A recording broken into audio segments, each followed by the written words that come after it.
Bonjour, Claire de Vlemings, coach pour adultes autistes Asperger. Je continue et je termine le sujet lié aux émotions et aujourd'hui je vais vous parler des différentes expressions, des différents mots que l'on peut utiliser pour décrire la peur et des mots que l'on peut utiliser pour décrire la joie.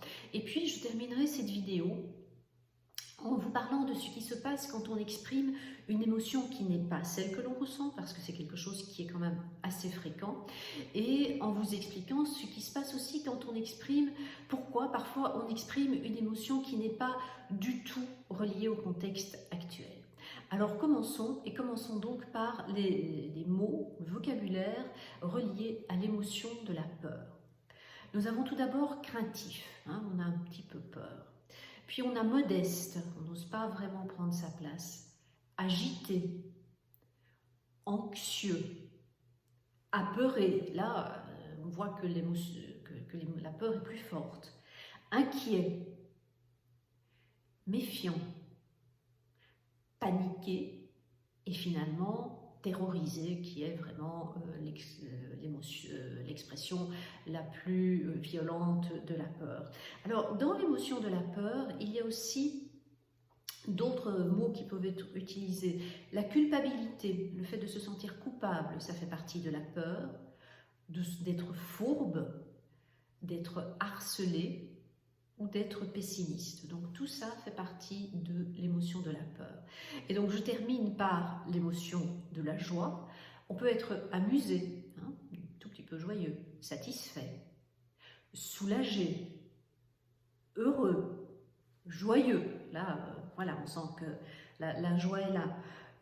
Rassuré, serein, enthousiaste, ou exalté, qui est vraiment là aussi le summum de la joie. Et dans les mots relatifs à l'émotion de la joie, nous avons aussi amoureux, libre, ému et reconnaissant. Alors, comme je vous l'ai dit, je vais aussi vous expliquer un petit peu ce qui se passe quand on exprime une émotion qui n'est pas l'émotion que l'on ressent. Donc, ça s'appelle une émotion raquette. Par exemple, on va exprimer la colère alors que l'on est triste, on va exprimer la tristesse alors que l'on est en colère, on va exprimer la colère alors que l'on a peur, etc. Et ces émotions, bien souvent, ça vient de notre éducation.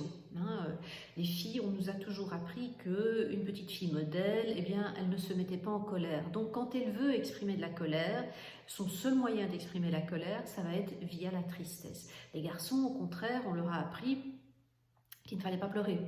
Donc quand ils sont tristes, eh bien, ils vont exprimer de la colère parce que c'est le seul moyen d'exprimer leur tristesse. Et ensuite, on peut également exprimer de la colère quand on a peur. Donc, on a vraiment toujours besoin de bien retourner à l'émotion de base en se posant la question: est-ce que j'ai perdu quelque chose? Si oui, c'est de la tristesse. Est-ce que quelqu'un vient de marcher sur mes plates-bandes? Si oui, c'est de la colère. Ou est-ce que j'anticipe que quelque chose pourrait se passer mal? Si oui, c'est de la peur. L'émotion de la joie, ça, elle n'est pas raquettée. Et puis finalement, la dernière chose que l'on peut voir avec les émotions, c'est les émotions hors contexte. On appelle ça une émotion élastique, c'est-à-dire que l'émotion d'aujourd'hui vous rappelle un événement du passé. Et donc vous avez cet événement du passé qui vous revient à la tête comme un élastique et qui va faire que vous allez réagir d'une manière qui n'est pas appropriée par rapport au contexte. Donc ça aussi, c'est de bien se dire, mais est-ce que je réagis bien par rapport au contexte, ou est-ce que je réagis parce que quand j'étais gamine, ma mère m'a dit que ta ta ta ta ta ta. Voilà, ceci termine cette vidéo. Je vous reviens bientôt avec un autre sujet. Je vous souhaite une belle journée, une belle soirée.